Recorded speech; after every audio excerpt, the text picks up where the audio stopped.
स्वागत है आप सभी का। मेरा नाम शीरीन खान है और मैं आज आप लोगों को NCERT की पुस्तक दूरवा भाग 2 का पाठ 18 हम होंगे कामयाब पढ़ाने वाली हूँ। बच्चों, हमारे जीवन में हम सफल होने के लिए क्या कुछ नहीं करते। कभी कभी कुछ कारणों से हम सफल हो भी नहीं पाते, परंतु इसका मतलब ये नहीं कि जीवन का अंत हो गया है। अभ्यास करने से ही तो हम किसी कार्य में कुशल हो पाते हैं और तब हम अपने ज्ञान और गुण से समाज को कुछ दे पाते हैं, जिससे समाज का कल्याण होता है। ईश्वर ने मनुष्य को बहुत शक्तिमान बनाया है और अगर वे अपनी शक्तियों को पहचान ले तो वह कामयाब व्यक्ति अवश्य ही बनता है। हम ईश्वर द्वारा दी गई शक्तियों को भूलकर जीवन से निराश होकर बैठ जाते हैं, जिससे हम जीवन के लक्ष्य को भूल जाते हैं। हमें हमेशा उम्मीद का दामन थामे रहना चाहिए। हमारा खुद पर विश्वास ही तो हमें संघर्षों से लड़ने की ताकत देता है और एक सफल व्यक्ति बनने के लिए प्रेरित करता रहता है। आज जो हम पाठ पढ़ने वाले हैं वे बहुत ही अच्छी कविता है। आपने इसको कई बार सुना भी होगा और हो सकता है इसे खुद गाया भी हो। अक्सर स्कूल में प्रार्थना सभा में इसे गाया जाता है एवं हमारे राष्ट्रीय त्योहारों पर इसे हम ज़रूर गाते हैं, जो एक आशावादी गीत है जिसे सुनकर एक ऊर्जा सी हमारे शरीर में भर जाती है, जिसमें कामयाबी के लिए विश्वास होना, साथ चल सभी का साथ देना, डर भय जैसे शब्दों को ना सोचकर केवल अपने लक्ष्य को केंद्र रखना जैसी बातों को कहा गया है। अब तक आप समझ ही गए होंगे कि हम किस कविता की बात कर रहे हैं। जी हाँ, इस कविता का नाम है हम होंगे कामयाब। अंग्रेजी में चार्ल्स अल्बर्ट टिंडली ने वी शैल ओवरकम समडे कविता लिखी, जिसका अनुवाद गिरजा कुमार माथुर ने हम होंगे कामयाब में किया। कविता को पढ़ने से पहले आइए जानते हैं कवि के बारे में। कवि का नाम गिरजा कुमार माथुर। इनका जन्म 22 अगस्त 1919 में अशोकनगर मध्य प्रदेश में हुआ।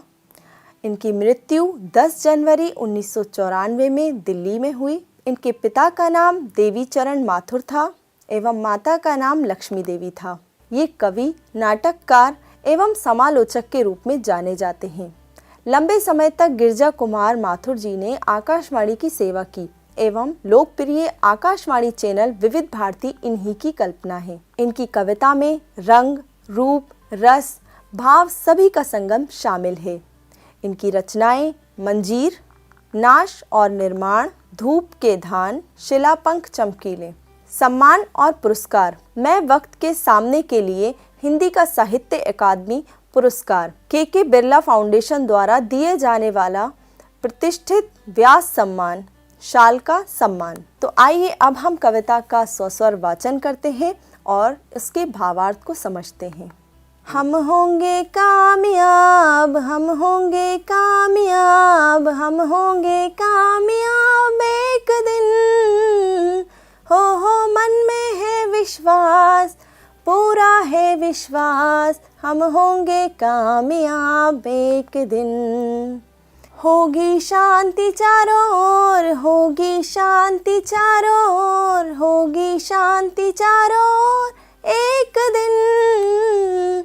हो मन में है विश्वास, पूरा है विश्वास, होगी शांति चारों ओर एक दिन।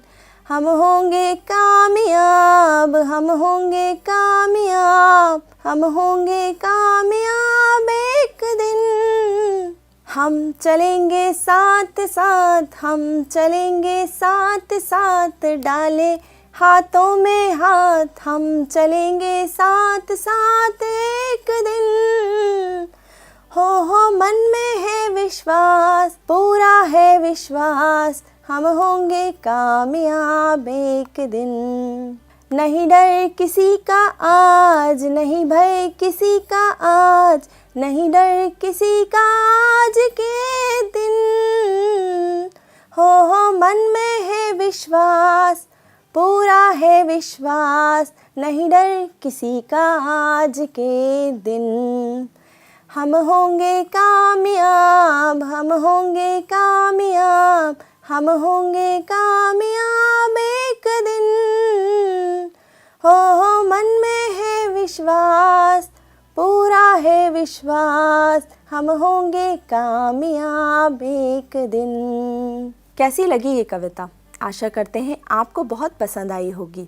अब कविता की पंक्तियों का भावार्थ समझते हैं। कविता की पहली पंक्ति इस प्रकार है, हम होंगे कामयाब एक दिन, हो मन में है विश्वास, पूरा है विश्वास, हम होंगे कामयाब एक दिन। इस पंक्ति में कवि गिरजा कुमार माथुर कविता का आरंभ आशावादी शब्दों से करते हुए हमारा आत्मविश्वास बढ़ा रहे हैं और कह रहे हैं, यदि आज हमारा देश, हम प्रगति के पथ पर ज़रूर हैं, परंतु आगे चलकर हमारी मेहनत, सच्ची लगन और दृढ़ संकल्प से हम अपनी मंजिल तक अवश्य पहुँचेंगे। हमें इस बात का पूरा यकीन है कि हम एक दिन अपने देश को उन्नति के शिखर पर पहुंचाकर ही रहेंगे। होगी शांति चारों ओर, होगी शांति चारों ओर एक दिन, हो मन में है विश्वास, पूरा है विश्वास, होगी शांति चारों ओर एक दिन, हम होंगे कामयाब। हमारे देश में किन्हीं कारणों से अशांति फैली हुई है, लेकिन हम इन कारणों को जल्द से जल्द दूर कर देश में अमन कायम करेंगे और इस सब के बाद सिर्फ हमारे देश में चारों दिशाओं में कामयाबी का डंका बजेगा।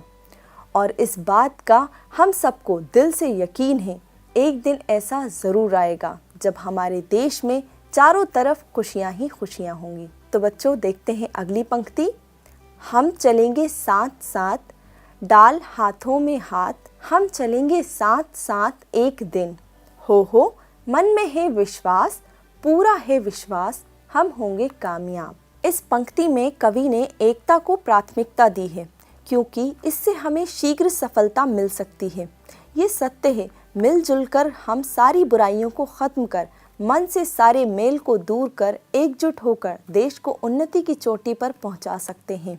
हमें इस बात का यकीन है कि हम एक दूसरे की भावनाओं, आदर्शों, भाषाओं, रीति रिवाजों, रंग, रूप, सभी विविधताओं का सम्मान करके साथ साथ चलेंगे। अगली पंक्ति इस प्रकार है, नहीं डर किसी का आज, नहीं भय किसी का आज, नहीं डर किसी का आज के दिन, हो मन में है विश्वास, पूरा है विश्वास, नहीं डर किसी का आज के दिन, हम होंगे कामयाब। इस पंक्ति में कवि कविता की आखिरी पंक्ति में ये कह रहा है कि अब हमें किसी भी शत्रु का डर नहीं है।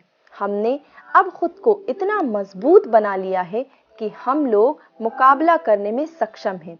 अब हमें भरोसा है कि हम किसी भी विपत्ति से नहीं घबराएंगे और उसका डट कर सामना करेंगे। आइए बच्चों, देखते हैं इस कविता से हमें क्या संदेश मिलता है। व्यक्ति को हमेशा आशावादी रहना चाहिए।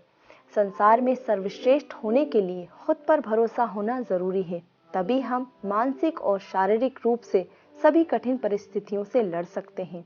हमें एक दूसरे को समझकर एक साथ समाज में फैली बुराइयों को दूर करना होगा, जिससे हमारी चारों दिशाओं में अमन और सुकून की पवनें बहें। और अब हमें इस बात का पूरा यकीन हो गया है कि ये बदलाव जरूर होगा और हम ये करके ही रहेंगे। अब हमें किसी विपत्ति के आने, किसी शत्रु या किसी भी कठिनाई से हमें डर नहीं लग रहा है, क्योंकि अब हम हर परिस्थिति के लिए तैयार हैं। समाज को हम अवश्य ही एक खूबसूरत बाग बनाएंगे, जिसमें विभिन्न प्रकार के फूल अपनी खुशबू से सबको आनंदित करेंगे।